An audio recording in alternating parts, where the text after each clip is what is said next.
think we all need to mature and evolve in our conversation to the realization that while our individual identities do matter, this is not to minimize them. We are paying too little attention right now to our common needs and common responsibility to be keepers of the greater American story. And that is what I speak to. Welcome to a movement of kindness and empathy. You're listening to Compassionate Las Vegas, the podcast. Embarking on a mission to unite our city under the banner of compassion, we're one among 440 cities around the globe standing together to build a more compassionate world. Now introducing the man leading the charge, your host, Will Rucker. Welcome to Compassionate Las Vegas, the podcast. I'm Will Rucker, and this is not just another episode. This is a very special edition of our podcast. We've got presidential candidate Marianne Williamson joining us for this episode, and I'm so excited to talk to you, Marianne. Welcome to the podcast. Well, thank you. Thank you for having me. So I've got to start with this question. I start with it for every guest, and it's our foundational question. How do you define compassion? To me, it's an aspect of the face of love. There's a line in the Course in Miracles where it says, "This course does not aim at teaching the meaning of love, for that is beyond what can be taught. It aims at removing the barriers to the awareness of love's presence." I think that love's presence is something that we experience, and I think words are inadequate to define such an essential quality. Love, compassion, mercy, justice, all those things to me are different aspects of the face of God, actually. And ladies and gentlemen, this has been Compassion. I'm just kidding. That is such a phenomenal answer, and I expect nothing less from you. Why president? I know, why president? Well, there is nothing like a campaign, the American presidency, to platform ideas and to offer the American people the opportunity for an agenda that is otherwise not present within the political landscape. And I believe that my agenda, unlike the agenda of any other candidate in this race, is that which reflects the will of the American people. The majority of Americans, both Republican and Democrat, say they want universal health care. The majority of Americans, both Republican and Democrat, say that they want tuition-free college. The majority of Americans, both Republican and Democrat, want common sense gun safety laws. So this idea that we need a massive infusion of economic hope and opportunity into the life of the average American, which once again is not the agenda of any other candidate, speaks to the reality of the majority of Americans. And if nobody else is going to say that, I am. If nobody else is going to stand up and say, give me the levers of power, I'll do it, I will. And one of the things I have learned in my experience is there's this kind of Wizard of Oz quality. This idea that, oh, those who are part of the political system have some magical power and they know what to do. Well, if anything, we should tear that curtain down. I don't run as someone who has had a career ensconced in the car that drove us into this ditch. And I reject the notion that only one of them can lead us out of this ditch.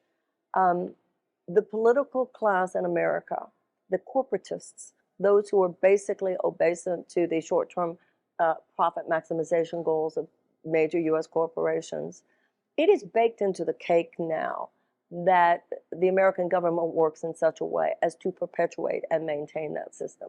That system will not disrupt itself. We need somebody to come in from the outside who says, my qualification is not to maintain and perpetuate such a dysfunctional and unjust system. My qualification is to name it, and when I'm in there, if I'm in there, to actually disrupt it, and that's why I'm running. And the reason I have you here is not just to say, hey, folks, Marianne Williamson is on the podcast.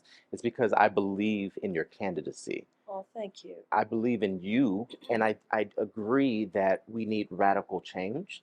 I don't think what we've done is enough, and I actually think it's insulting to people to say that it's been enough. Oh, thank you. And that's how I believe many, many, millions of people feel.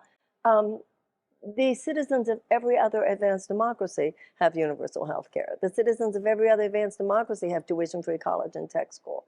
Other democracies have free childcare and paid family leave and guaranteed sick pay and guaranteed living wage. We have been trained to expect too little. we've been trained to limit our political imagination. So that you're right, at this point, we're supposed to be grateful for crumbs. Yeah. In the richest country in the world, to not have the things which just provide for the minimum of a life in which people can thrive. If they work hard, they can make it. That should be the American dream, that if you work hard, you can make it. But for the majority of Americans, if you're living paycheck to paycheck, if you cannot absorb a $400 unexpected expenditure, if you live with debt, we have 1 in 4 Americans live with medical debt. So many people in this country live with chronic debt. It's crippling. And particularly when you think of these young people with these college loans, I can't even imagine what it would have been like in my 20s to live with tens of thousands of dollars worth of debt. And then we wonder where the mental health crisis comes from. No, people's lives are falling apart in this country. And I really agree and appreciate what you said, because the system, it's gaslighting us. It's like, no, things are really getting better. They're getting better in an incremental way. They're getting better way too little, way too slowly. We are 6 inches from the cliff. And when people say to me, oh, Marianne, we have to be careful because the fascists are at the door. I'm doing this because I realize the fascists are at the door. But I agree with Franklin Roosevelt, who said that we wouldn't have to worry about a fascist takeover as long as democracy delivered on its promises. And right now, our democracy is not delivering on its promises. And that's why I think it would be a really good idea to make me president. Yeah. So you've mentioned on the campaign trail that you've been essentially invisibilized. And I want you to speak not to your experience, but to the millions of people, the teenagers in high school, the young kid that's in the elementary school class that feels invisible. How do you ensure that they feel seen? What can you tell them to let their light shine? And you have a special quote about that too. Well, when you talk about making young people feel that they're not invisible, I think that what my campaign does is to see them. The young people in America, they don't have health care. They find it very difficult to find housing. There's a housing crisis. Accessible housing for students is so difficult now. They have such a difficult time accessing higher education. In California, 1 in 5 students at community colleges in California live out of their car. So I think the way that young people would feel less invisible with my presidency is that you're not invisible to me. And you would see me working every single day, whether it's a cancellation of the college loan debt, whether it has to do with providing for tuition-free college and tech school, universal health care, and so forth. As far as younger people are concerned, even younger than that, I want to start a Department of Children and Youth. I would have a very child-focused administration. We need to move a lot more resources into the life of children under 10 years old. No, I absolutely agree. And I think that message resonates with young people and they hear that. But I want to go deeper than just the politics of it. Okay. I want to go to the humanity because people feel hopeless. And of course, your candidacy is one of hope, but we're still a year out before we even really get to an election. What can they do right now in this moment to feel seen, to cling to hope, to just feel that life is worth living? Well, hope is born of participating in hopeful solutions. You only get in life what you give. So we can't just sit here and be passive and hope we'll feel hopeful. It doesn't work that way. It's when you yourself use your power. People say to me, how do I find my power? You find your power by using your power on behalf of other people. Now, when you said it's deeper than politics, it's our humanity. The problem is that in the modern era, politics has become disconnected from our humanity. We need to put our humanity back in there. And I think political activism, taking part in a political campaign, if you see a candidate that you say, that's what I want, whether it's me or anyone else, participate. You can't just, oh, I hope she wins or I hope he wins. It has to be, no, I'm going to volunteer. I'm going to donate. I'm going to do phone banking. I'm going to get on their website and see what it is that they need. Here in Nevada, where you and I are, Nevada is a early primary state. I'll be opening an office here soon, and it's a big, big deal. So nobody in an early primary state, whether it's Nevada, New Hampshire, South Carolina, Michigan, any of them, can say, I don't have any power. Because actually, as a voter in these states, you do. You have a lot of power, but you have to use it to feel it. Now, you've been on Oprah a number of times. Everyone knows Oprah. And you've been a best-selling author. I mean, you've done it all, really. Kind of. And yet and still, you still have to fight for the visibility that your candidacy deserves. How do you navigate that on an emotional level? Well, it's interesting because in my career before politics, I did not have to fight for visibility. Oprah, as you said, basically gave it to me. And then I was able to build on what she provided with her generosity. And I never felt invisible before. I'm invisibilized now in ways that I think should be disturbing, actually, to any American. I was watching Joe Scarborough this morning on Morning Joe on MSNBC, and it was a report about how there's a lot of nervousness in the Democratic establishment about President Biden's readiness and fitness for running. And then the other gentleman said, yeah, but the problem is there aren't any alternatives.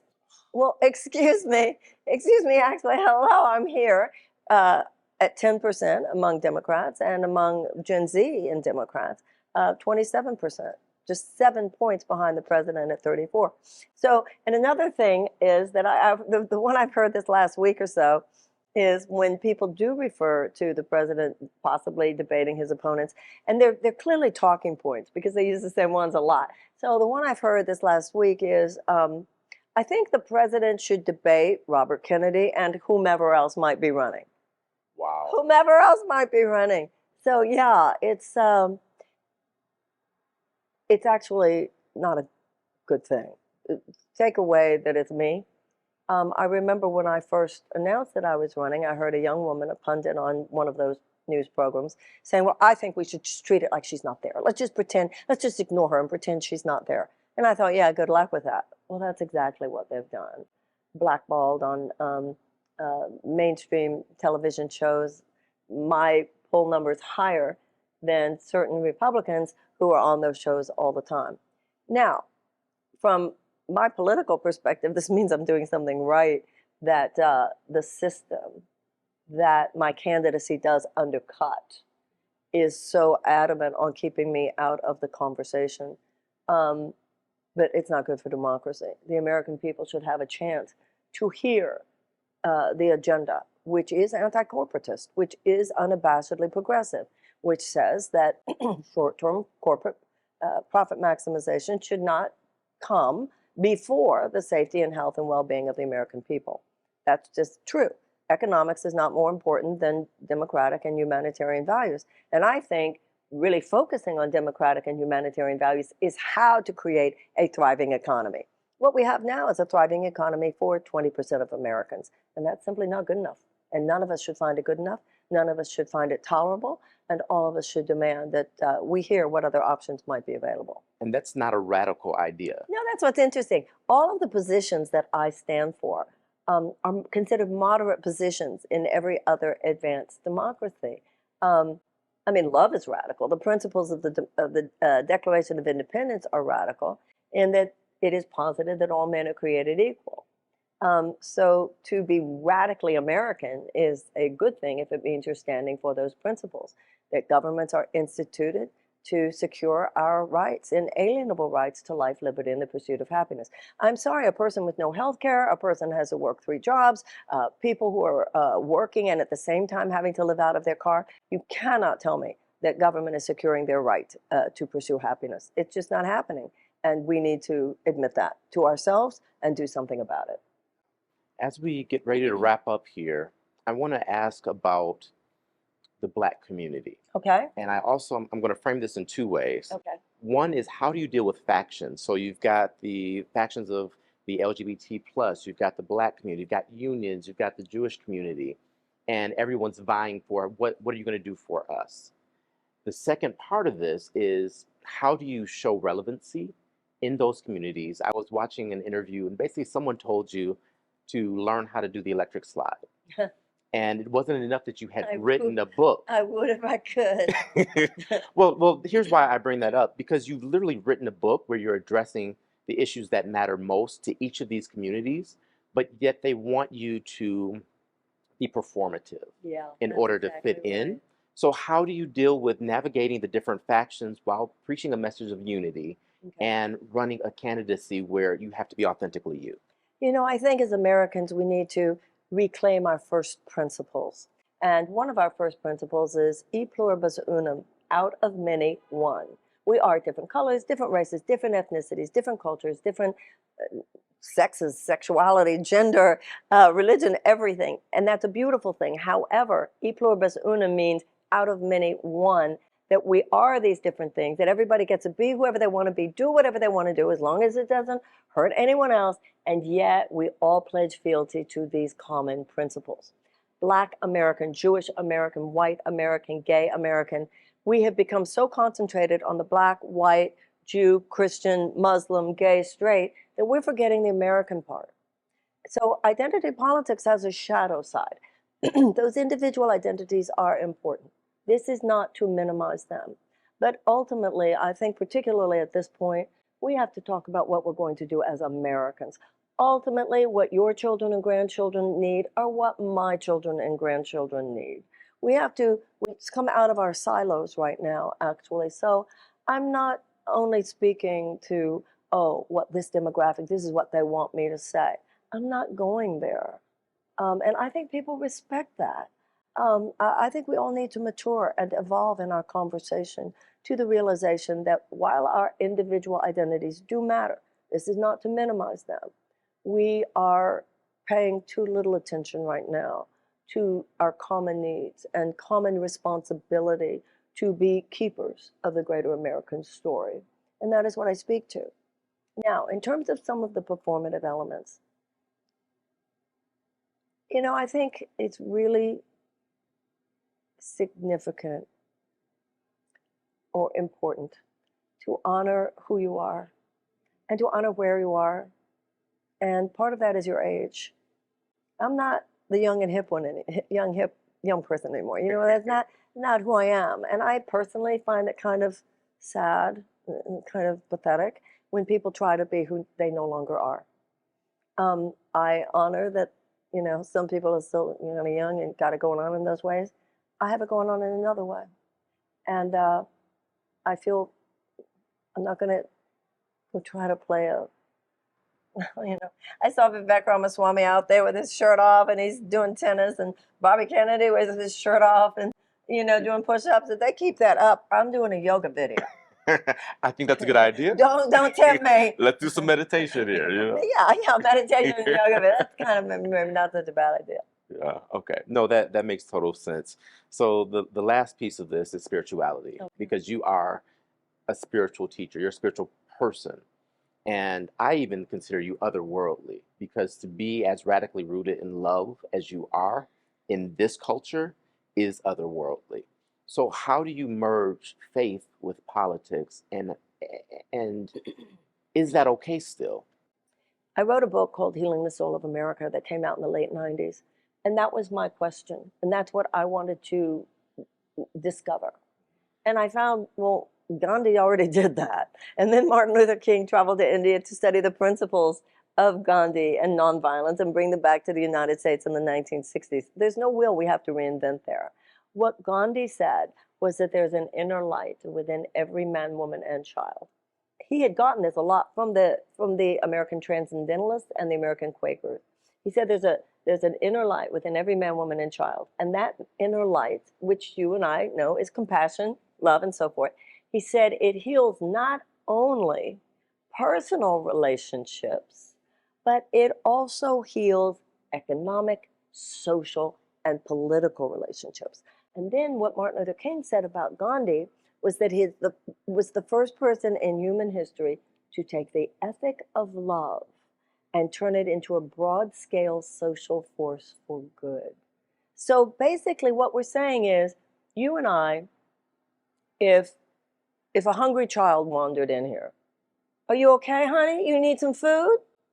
All we're saying is, what about the millions of children who are hungry? You've got, here, you and I are in Nevada. 500,000 people in this state are hungry, including 129,000 children. What is love in politics? Feed them. Hello. We passed Congress passed a child tax credit a year or so ago, almost 2 years, since Biden has been president. And it cut child poverty in half, which is great. Although for me as president, eliminate all of it, thank you. However, it did cut child poverty in half. The problem is When it expired 6 months later, they didn't permanentize it. Love in politics means you put that before tax cuts to your richest Americans who already have 2 yachts, 3 penthouses, and 5 planes.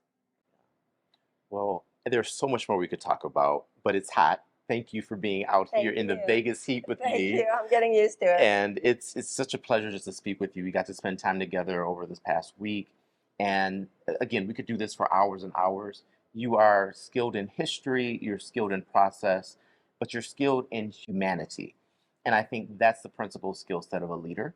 And Thank you. so I'm cheering you on. Oh, thank you so much. So that means that we should all go to Marianne2024.com? You got it. Marianne2024.com. You've got events listed there. Any Thank final words you. for our audience? Just thank you. Thank you, and thank you so much. This has been Compassionate Las Vegas, the podcast. I'm Will Rucker, and as I always remind you, you are not just a drop in the ocean. You are the entire ocean in a drop, and what you do matters. So live compassionately. I'll see you next time.